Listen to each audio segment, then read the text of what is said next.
d'un autre côté, si je reviens en même temps aux difficultés, chacun a son expertise, chacun sa discipline, et je pense que on avait, en mon nom personnel du moins, j'avais une crainte d'entrer un petit peu dans l'expertise des autres, dans les évaluations des autres. C'est sûr que si on pense à l'étudiant en médecine, eh bien c'est sûr qu'il est plus orienté vers la santé physique. Or, je suis aussi orienté vers la santé physique. Donc, où exactement sont les limites entre l'infirmier et le médecin? C'est des choses qu'on se questionnait un petit peu lors de notre rencontre. Par contre, on a réussi à établir nos limites et à discuter de qui ferait quoi exactement. Et suite à ça, on a pu établir vraiment nos limites, mais aussi travailler en collaboration. Donc, par exemple, si je prends le mini-examen de l'état mental, oui, dans ce cas-ci, c'est l'étudiant en médecine qui procédait à l'évaluation. Or, j'ai aussi l'opportunité de contribuer en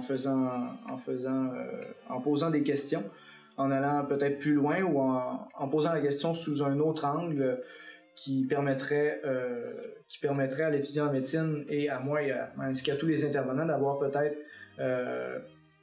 d'éclaircir peut-être certaines précisions dont on aurait besoin et qui à la fois vont c'est ça, je pense que les réponses qu'on va s'être données et qu'on va suite aux questions qu'on va avoir posées à la personne vont pouvoir être bénéfiques non seulement à l'intervenant qui la pose, qui lui va avoir un objectif spécifique par rapport à son cursus, mais je pense que ça va pouvoir bénéficier aussi à tous les intervenants parce que chacun va avoir sa manière de modeler la réponse de la personne âgée, de modeler comment ça s'applique à sa pratique exactement.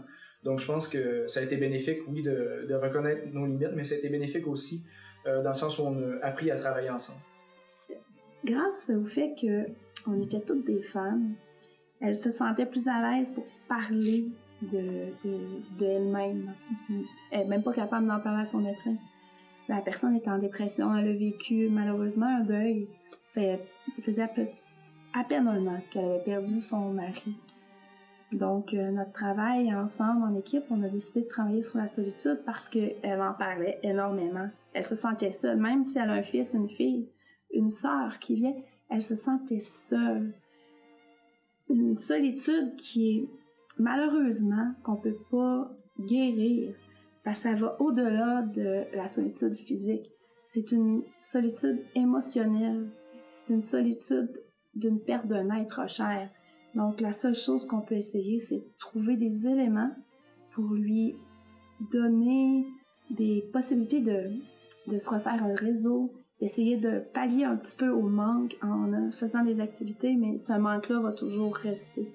Dans le fond, notre but était d'intervenir avec elle pour qu'elle se redonne d'autres buts dans la vie, d'autres... dans le fond, qu'elle réussisse à se trouver quelque chose pour un petit peu moins penser à cette solitude-là, même si ça va rester présente dans son cœur. C'est vraiment d'essayer de l'aider à simplement s'occuper, malgré le fait que la perte de son mari, que ça fait au-dessus de 60 ans qu'ils est ensemble, il ne sera plus là. On ne pourra pas régler cette perte dans son cœur-là, mais on pourra l'aider quand même à passer au travers le deuil.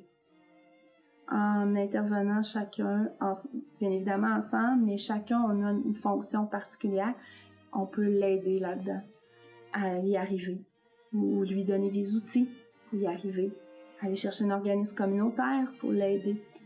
On ne pourra pas remplacer son mari, mais on pourra toujours au moins l'accompagner dans son deuil en équipe.